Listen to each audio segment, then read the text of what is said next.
When you think of Thailand, what comes to mind? Probably stunning beaches, incredible food, rich culture, right? It's a global tourism powerhouse.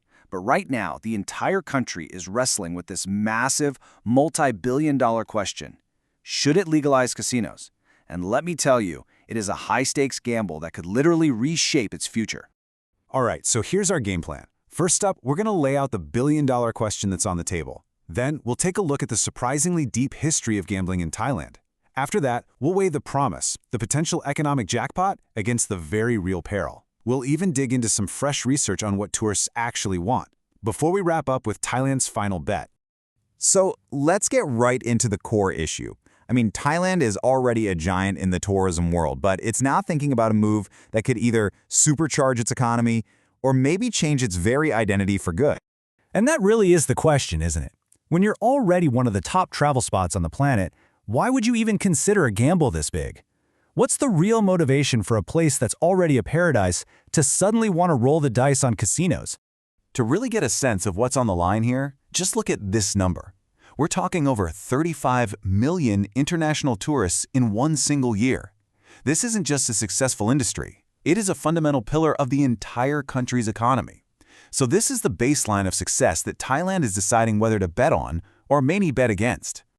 As you can imagine, this whole idea has kicked off a really fierce national debate. On one side, people are saying, hey, integrated casino resorts could be the next huge engine for economic growth.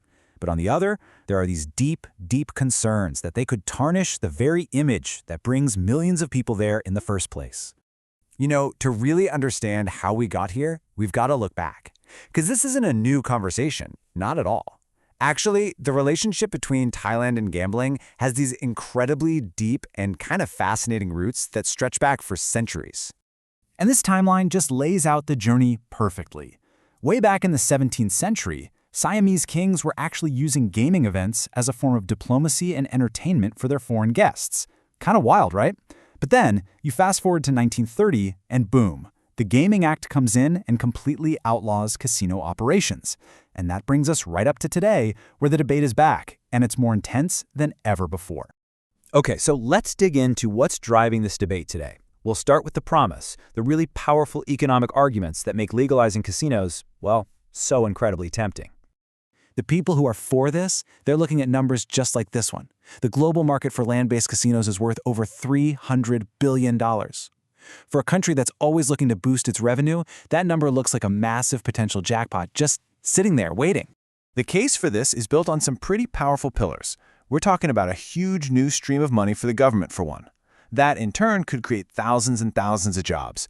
But it's also about changing the tourist experience, offering those giant all-in-one entertainment hubs. And, this is a big one, it's about competition. Just look at places like Singapore's Marina Bay Sands or what Macau's done. They've proven these massive resorts are economic engines. The argument is basically, why should Thailand get left out of that game? But look, every potential jackpot comes with a risk. So what's the other side of this coin? What are the potential social costs that have made Thailand hesitate for so long? The opponents are painting a very, very different picture. They're raising some really serious concerns. The number one fear is a spike in gambling addiction and all the public health problems that come with it. That often goes hand in hand with worries about more crime.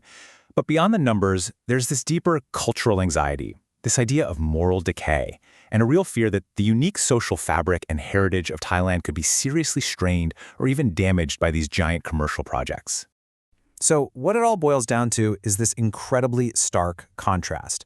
On one hand, you've got the promise of this massive economic engine, and on the other, the risk of some really serious social disruption. This is the fundamental trade-off that Thai policymakers have to figure out. So, okay, we've got the political debate, the social debate, but what does the data actually say? A recent research study decided to just ask the people who matter most here, the international tourists themselves. So the research talked to 387 international travelers, and they focused on three really key groups for Thai tourism. Almost half were Chinese, and then you've got Russian and English-speaking tourists making up the rest. It's a pretty solid cross-section of who's visiting.